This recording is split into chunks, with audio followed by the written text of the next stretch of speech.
अस्सलाम वालेकुम नाज़रीन, आप देख रहे हैं मेरा YouTube digital channel sandal news 11 में हूँ आपका मेज़बान मुनीर अहमद। प्रोग्राम वही सच कड़वा होता है मुनीर अहमद के साथ।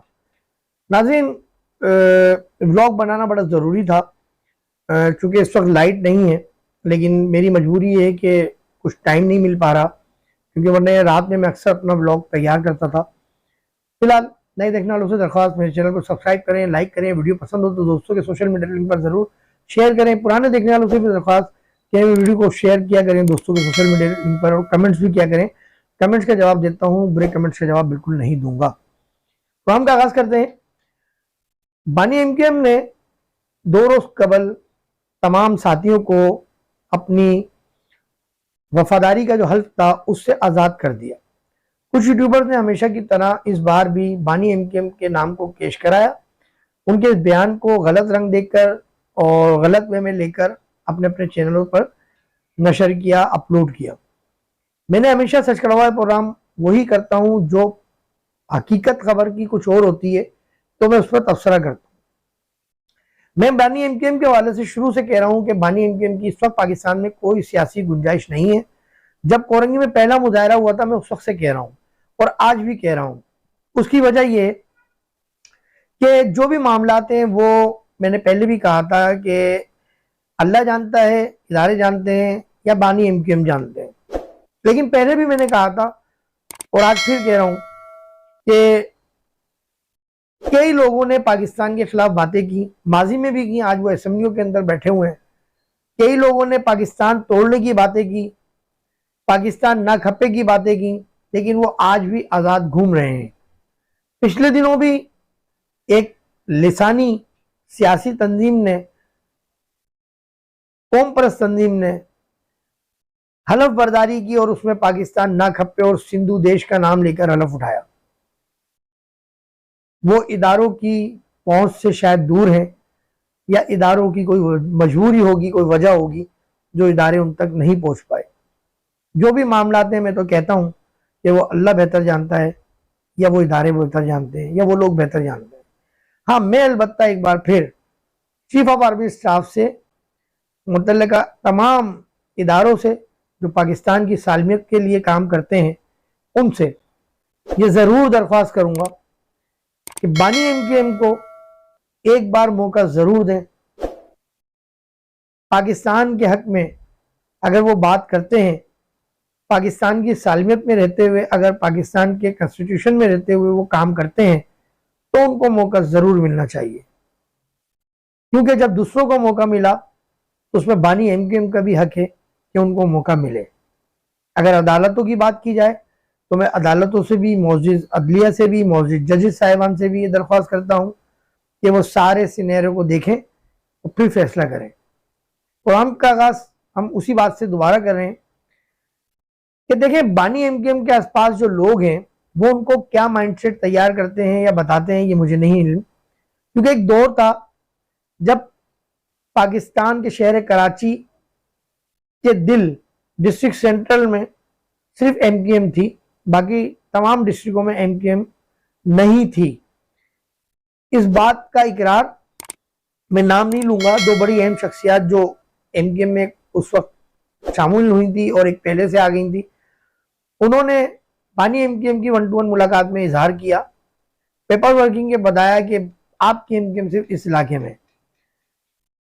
लेकिन वहां बानी एमकेएम को कहा जाता था कि एमकेएम पूरे मुल्क में फैल रही है, पूरे कराची में है, और ये मतलब जो माइंडसेट तैयार किया हुआ था। खैर, आज भी मैं समझता हूँ शायद बानी एमकेएम को यही कहा जा रहा है, और शायद बानी एमकेएम ने 2 रोज कबल जो प्रेस क्लब पे मुजाहरा हुआ उसकी वीडियो शायद देख ली या उसकी कोई कवरेज देख ली या किसी ने भेज दी उनको, तो उनका दिल टूटा है। यकीनन मैं समझता हूँ कि जो मैं कहता हूँ लोग निकलते ही नहीं है, लोग बाहर ही नहीं आते। आज मैं समझता हूं कि अगर इमरान खान के हवाले से कोई अनाउंस होती है, उनकी बहनें करती हैं, क़यादत करती है, तो पूरे कराची से, पूरे मुल्क से लोग निकलते हैं। लेकिन बानी एमकेएम के हवाले से अगर कोई अनाउंस होता है, कोई प्रोग्राम आता है, तो कोई बाहर नहीं निकलता उस हद तक जिस हद तक निकलना चाहिए था। तो ये सारे मामला देखते हुए बानी एमकेएम ने यकीनन तमाम कारकुनों को हलफ बर्दारी से आज़ाद किया और उन्होंने कहा कि कारकुनान आज़ाद हैं, जिस तंजीम में शामिल होना चाहे हो जाएं, जिस के लिए काम करना चाहें काम करें। मुझे अगर चाहिए तो मुझे पक्का मुसलमान चाहिए, तो मुझे वो चाहिए जो अल्ताफ हुसैन के लिए खड़ा रहे। अल्ताफ हुसैन ने जब ये बात बोली तो मुझे वो जलसा याद आ गया लियाकताबाद नंबर 10 का, जो अल आज़म स्क्वायर पे स्टेज लगा था। अल्ताफ हुसैन ने पहली बार कहा था 1 2 3, और पूरा मजमा खामोश हो गया था। और जब क्लैपिंग हुई अल्ताफ हुसैन की तो पूरे मजमे में से आवाज आना शुरू हुई, यानी कि बच्चा तक नहीं रो रहा था, कुदरती बात थी ये। मियां नवाज शरीफ ने भी वो मंजर देखा था, जाम सादिक साहब ने भी वो मंजर देखा था। मैं उस वक्त एक मंथली मैगजीन में क्राइम रिपोर्टिंग करता था, ये जब की बात है, क्राइम स्टोरी नाम था उस मैगजीन का। मशहूर शायर जनाब आरिफ शफीक साहब मरहूम, मेरे उस्ताद मोहतरम, जिनके मैगजीन से मैंने सहाफत का आगाज किया था, उस मैगजीन की मैं कवरेज करने वहां मौजूद था।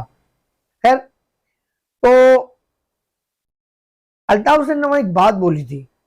अल्ताफ हुसैन ने कहा था कि मुझे ये मजमा नहीं चाहिए लाखों का।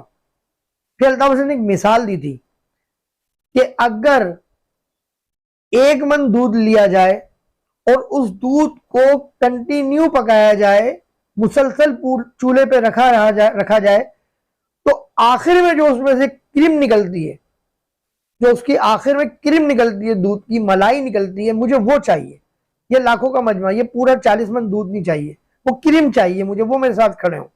तो आज भी अल्ताफ हुसैन की सोच यही है कि उनके साथ वो लोग खड़े हों जो उनके नजरिए पे काम करें। लेकिन मैं कहता हूं कि अगर, छोटा मुंह बड़ी बात, अगर बानी एमकेएम पाकिस्तान की सियासत में हिस्सा लेना चाहते हैं तो इदारों से खुलकर बात करें, अलीउल ऐलान बात करें, और इदारों को बताएं कि वो पाकिस्तान आकर अपनी सियासत का आगाज करेंगे। मौत से क्या डरना, मौत तो एक दिन आनी है। अगर बानी एमकेएम के लिए कहा जाता है कि उनको मार दिया जाएगा, तो मोहतरमा बेनजीर भुट्टो भी शहीद हुई हमारे यहाँ, लेकिन उन्होंने आके पाकिस्तान के लोगों के लिए सियासत की। इस वक्त अगर पाकिस्तान में अल्ताफ हुसैन की जरूरत है, तो मैं आपको ये, जो मैं जाहिर हम लोगों में रहते हैं, तो आवाम की जो मैं सोचता हूं, अब अगर आवाम अल्ताफ हुसैन पर एतमाद करेंगे तो वो 9-0 पर बैठने के बाद अल्ताफ हुसैन पर एतमाद किया जाएगा, वरना अल्ताफ हुसैन पर एतमाद अब कोई नहीं कर रहा। क्यों कि जिस तरह कराची के नौजवानों के साथ जो कुछ हुआ, 1992 के ऑपरेशन में भी जो कुछ हुआ, उसके बाद भी जो कुछ हुआ, मुस्तफा कमाल के जरिए कई लोग वापस आए। अब बानी एमकेएम मेरी इस बात से इख्तिलाफ करें या कुछ लोग इख्तिलाफ करें तो वो अलग बात है, लेकिन मैं बात कह रहा हूं कि आफाक अहमद से बेहतर, माजिर कौम मोमेंट हकीकी जब बनी, उससे बेहतर मुस्तफा कमाल की पीएसपी थी।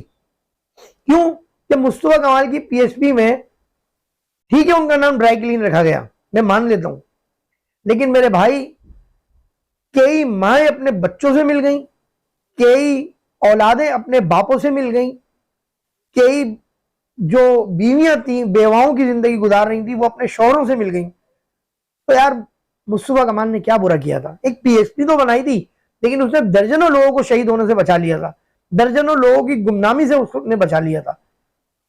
तो मैं ये कहता हूं कि अगर अल्ताफ हुसैन या कोई भी साथी एमकेएम का मुझसे इस बात से इख्तिलाफ करता है तो करे, ये मेरी अपनी सोच है जो मैं बता रहा हूं। ना मेरा ताल्लुक, पहले भी कई बार कह चुका हूं, ना मेरा ताल्लुक पीएसपी से, ना मेरा ताल्लुक हकीकी से, ना मेरा ताल्लुक किसी और सियासी जमात से, ना एमकेएम से, ना बानी एमकेएम से।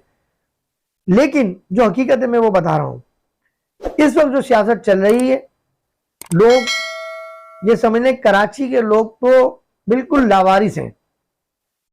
एमकेएम पाकिस्तान मना रही है दिन 14 अगस्त के हवाले से तकरीबात मना रही है, लेकिन ये सिर्फ कारकुनान है, अवाम नहीं है इसमें। मैं आपको हकीकत बात बता रहा हूं, अवाम नहीं है।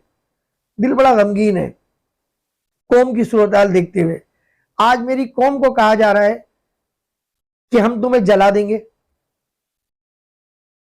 उस शख्स के लिए मैं ये कहता हूं, जिसको सोशल मीडिया पर आकर बोलना है उस शख्स के लिए बोले, लेकिन यहां पूरी पख्तून कौम को बुरा कहा जा रहा है। मैं पख्तून नहीं हूं, ना मैं पख्तून कौम का यहां तर्जुमान हूं, लेकिन मैं जायज बात कह रहा हूं। अल्ताफ हुसैन ने पाकिस्तान मुर्दाबाद कहा था, पूरे पाकिस्तान के दर्जनों थानों में ना सिर्फ एफआईआर काटी गई, दर्जनों अदालतों में अल्ताफ हुसैन के खिलाफ पिटीशन दाखिल की गई। तो क्या तुम महाजिरों में, हम महाजिरों में इतनी ताकत नहीं कि उस एक शख्स ने जिसने महाजिरों को जलाने की बात की उसके खिलाफ अदलिया में जाएं, उसके खिलाफ थानों में जाएं और उसके खिलाफ जो है वो कार्रवाई करवाएं, थानों में जाएं, आप बोले ये वीडियो है, ये रिकॉर्ड पर बयान है, इसने महाजिरों को जलाने की बात की है, मैं महाजिर हूं, मैं अपनी मुद्दईयत में इसके खिलाफ मुकदमा दर्ज करना चाहता हूं, मेरी जान को खतरा है। थाना अगर एफआईआर आपकी नहीं काटता है, आप किसी वकील को लेकर आ जाएं, वकील की भी नहीं सुनी जाएगी, आप मस्जिद अदलिया में जाएं, मस्जिद अदलिया को जज साहब के सामने बाई से लगाएं और उसमें ये लिखवाएं कि हमें जलाने की बात की गई है और इस शख्स ने की है, हमारी जान को खतरा है, मेरी जान को खतरा है, मैं अपनी जाती हैसियत से उस शख्स के खिलाफ अपने थाने के एरिया में मुकदमा दर्ज करवाना चाहता हूं, आपको जज जरूर इजाजत देगा, आपको प्रोटेक्शन भी देगा, क्योंकि आपका राइट है पाकिस्तान के कॉन्स्टिट्यूशन में जो आपको धमकी दे, चाहे लेन देन का मामला हो, चाहे वो लड़ाई झगड़े का मामला हो, चाहे वो किसी भी मामले में आपको धमकी दे, आपको प्रोटेक्शन ऑर्डर भी मिलेंगे और आपको उसके खिलाफ मुकदमा दर्ज कराने के भी ऑर्डर मिलेंगे। तो जब अल्ताफ हुसैन के खिलाफ दर्जनों मुकदमा दर्ज हो सकते हैं, अल्ताफ हुसैन के खिलाफ दर्जनों पटिशनें लग सकती हैं, तो आप उस शख्स के बारे में क्यों पटिशन नहीं लगाते? क्यों आप सोशल मीडिया पर आकर जो है वो एंकर बने हुए हो, साफी बने हुए हो और धमकियां दे रहे हो पख्तूनों को? पख्तूनों का क्या कसूर? आप बोल रहे हो पख्तूनों का बाइकाट करेंगे, क्यों करोगे पख्तूनों का बाइकाट? पख्तूनों का क्या कसूर? वो एक पख्तून आपके इलाके में बैठ रहा है, वो बेचारा मोची है, वो केबिन चला रहा है, वो होटल चला रहा है, उसके साथ 10 पख्तून अपने घर चला रहे हैं, वो रात दिन मेहनत कर रहे हैं, आपके आगे चाय रखते हैं, आप उसको बदतमीजी से बोलते हो पानी लेकर आ, वो पानी भी लेकर आता है, ओए चाय में पत्ती दे दे, वो आपकी बात भी सुनता है, बोलता ठीक है सर मैं बोल देता हूँ चाय वाले को कि पत्ती हल्की डालो। यार आप क्या कर रहे हो? खुदा के वास्ते हाथ जोड़ रहा हूं, इस शहर में लिसानी फसादात नहीं फैलाओ, अल्लाह रसूल के वास्ते। ये शहर मेरा बड़ी मुश्किलों से लिसानी फसादात से आजाद हुआ है।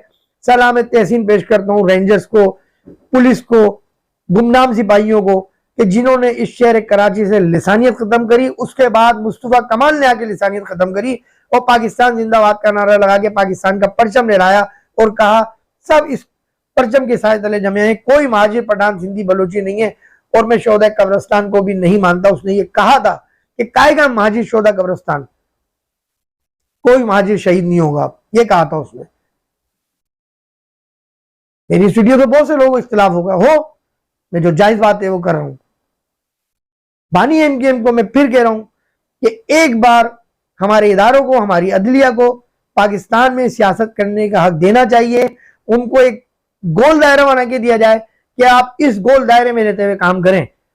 उस गोल दायरे का मतलब यह होगा कि आप पाकिस्तान के खिलाफ बात नहीं करेंगे, आर्मी के खिलाफ बात नहीं करेंगे, पाकिस्तान के कॉन्स्टिट्यूशन के खिलाफ बात नहीं करेंगे, पाकिस्तान के खिलाफ कोई आपकी ऐसी एक्टिविटी नहीं होगी जिससे जाहिर हो कि आप पाकिस्तान के दुश्मन के साथ मिले हुए हैं। अगर अबानी एमकेएम इस बात पर एग्री होते हैं तो आप दें, बिल्कुल उनसे मुदाखरात के लिए टीम भेजें। आप जरूरत है कि आप भूल गए बानी एमकेएम के लोगों ने बानी एमकेएम की हिदायत पर किस तरह तहरीक तालिबान के खिलाफ कराची में अपना किरदार अदा किया था? मुझे अच्छी तरह याद है, मुझे अच्छी तरह याद है कि हमारे इलाकों में जब एक एक घर में अचानक 20-20, 25-25 रोटियां जाना शुरू हुई तो इनके यूनिट ने ही इदारों को बताया था कि फला घर में जो है मैं मशकूक लोग नजर आ रहे हैं और उस घर से दहशतगर्द पकड़े गए। कराची के कई इलाकों में ऐसा हुआ कि एमकेएम के कारकुनों ने निशानदेही की थी कि ये घर में तो 2 लोग रहते थे, आज इस घर में 20 दर्जन रोटी जा रही है। क्यों? ना महाजिर कौम बुरी है, ना एमकेएम का कारकुन बुरा था, कुछ लोगों ने बुरा करवा दिया था। तो अब एक चांस देना चाहिए। जो पाकिस्तान तोड़ने की बातें करते थे, मैं चीफ ऑफ आर्मी स्टाफ साहब से मुतालबा कर रहा हूं, अपील गुजारिश कर रहा हूं कि जो पाकिस्तान को तोड़ने की बात करते थे, आज वो पाकिस्तान के असेंबली के सेनेट के अंदर बैठे हुए हैं। जो पाकिस्तान के तोड़ने की बात कर रहे हैं, आज वो अपने घरों में आजाद हैं। जो हलफ उठा रहे हैं सिंधु देश का, वो आजाद हैं। तो बानी एमकेएम को चांस क्यों नहीं मिल सकता? सबने अपने अपने लिए तहरीकें इस्तेमाल की। अगर कोई शख्स अपने साथियों उसको आजाद कर रहा है, ये मैं बानी एमकेएम की बात नहीं कर रहा, अगर जरदारी साहब आज कारकुनों को ये बोलें कि भाई आप आजाद हो जिस पार्टी में शिरकत करना, क्या वो अच्छे दिल से बोलेंगे? उनका दिल अंदर से दुखा हुआ होगा जरदारी साहब का। नवाज शरीफ साहब अगर ये बात बोले तो उनका दिल दुखा हुआ होगा कि मेरी कौम बाहर नहीं निकल रही है मेरे कहने पे, तो बेहतर ये है कि मैं अपनी कौम को आजाद कर दूं अमली तौर पर। पख्तूनों की जहां तक बात है, मैं फिर कह रहा हूं कि पख्तून हमारे भाई हैं, सिंधी हमारे भाई हैं, बलोची हमारे भाई हैं, गिलगिती हमारे भाई हैं। जिसके पास पाकिस्तान की आईडी है, जिसके पास पाकिस्तान का शनाख्ती कार्ड है, वो हमारा भाई है। और अगर कोई पाकिस्तान के कार्ड के पीछे अपने तमाम मामला दुश्मनों के साथ अटैच किए हुए होगा तो वो भी हमारा दुश्मन है। मैं अल्हम्दुलिल्लाह पाक फौज के साथ खड़ा हूं, मैं अल्हम्दुलिल्लाह रेंजर्स के साथ खड़ा हूं, मैं अल्हम्दुलिल्लाह सिंध पुलिस के साथ खड़ा हूं। कल मेरी जरूरत पड़ती है इन इदारों को, मैं खड़ा हूँ, मेरी औलाद खड़ी होगी। पाकिस्तान मेरे बुजुर्गों ने बनाया था। तमाम सियासतदानों को बोल रहा हूँ, खुदा के वास्ते बिलखुसूस पख्तूनों को और महाजिर कौम की मौजूदा जो भी क़यादतें हैं, लीडर हैं, उनको ये दरख्वास्त करता हूँ कि वो आप समझाएं लोगों को कि लिसानियत पर मबनी कोई बात नहीं करें। जिस शख्स ने बुरा कहा उस शख्स के खिलाफ बात की जाए, बस पूरी कौम को बुरा ना कहा जाए। जैसे आप कहते हैं ना कि महाजिर के हवाले से कि पूरी कौम को बुरा ना कहें, तो मैं पख्तूनों के हवाले से ही बोल रहा हूँ, पूरी कौम को बुरा ना कहें। बहुत शुक्रिया, अपना ख्याल रखिएगा, दुआ कीजिए पाकिस्तान तक क़यामत सलामत रहे। पाकिस्तान की फौज, तमाम इदारे, गुमनाम सिपाही, उनके तमाम मुलाजमीन अफसरान, हम सबको अल्लाह अपनी अमान में रखे। अपना बहुत ख्याल रखिए। अस्सलाम वालेकुम रहमतुल्लाहि व बरकातहू। कैमरामैन अरज अब्बासी के साथ मुनीर अहमद को इजाज़त दीजिए।